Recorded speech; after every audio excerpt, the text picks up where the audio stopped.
चिबाकेनको नारासिनोसीमा अहिले कोउजोमा सेकुइङखाकोमा है यो बेन्त कोउजोमा केटाहरूको लागि काम आएको छ।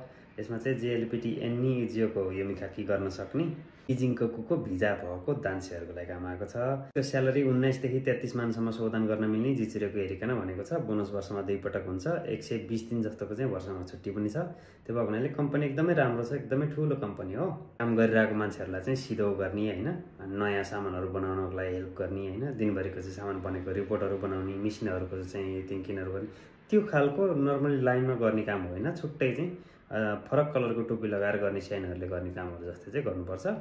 अहिले लगभग 500-600 जना नेपालीहरूले गरिरहेको ठाउँ छ।